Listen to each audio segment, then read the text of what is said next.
Hello, my name is Ajay Badwar. I'm a board member for Pure Water for the World.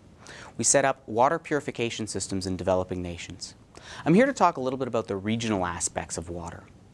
So I think there's three major aspects behind this. One is, what is a water-stressed region? The second is, who really is impacted based on this shortage of water? And the third, what does it really mean? Let's try to make it personal. So the first aspect of what is water stressed. Most people think of water stressed as purely being a lack of water anywhere, a very arid region in the middle of the desert.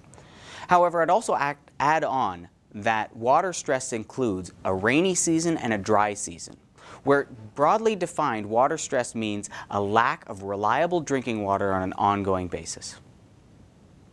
The second aspect is who really is impacted based on this. This is where you need to evaluate the bottom of the pyramid, or the individuals that can't afford to get water in any other way. And so these are individuals that have the lowest possible income that are really the ones that are suffering. They have health problems that are associated with this. So when we think about the price of water, it's not just the dollar per cubic meter measure of what the water supply actually is, but it's also all of the associated benefits. It's the people that need to go and fetch water. It's the how do you get access to that water on a reliable basis year-round. Perhaps they have to walk even further. So focus not only on do you have an access to water, but also is it reliable year-round and who really is impacted based on this. But the third, and the part that I think is the most relevant, is how do you understand who is actually impacted based on this? So what does it really mean?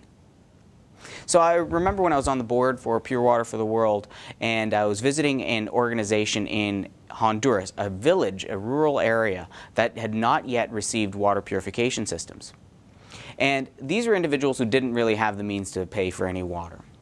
So I was talking to a young mother. She was probably 16 years old, and she had 2 children and another one on the way. And I started asking her some just very general questions about, so do you have water? The answer was yes. Yes, they had water. It was nearby. It was close enough to get access to. Then I asked the question of, so do your children get sick? Of course they get sick. They get sick from everything, whether it's outside. And I asked, is water the cause of where they really get sick? And she says, no, that's just from everywhere. I then asked the question of, when do your children get sick? And she had said, by far and away, it's the start of the rainy season. And this made perfect sense to me.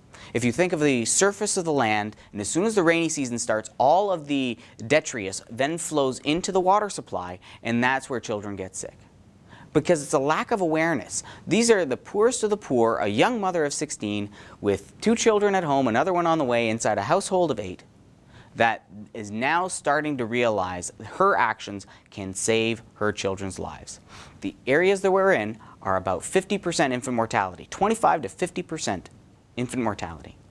And that's absolutely unacceptable. So when we think about the regional concern, it's not only what a regional water stress issue is, it's understanding who is impacted based on this and what does it mean. It's children's lives that we're saving.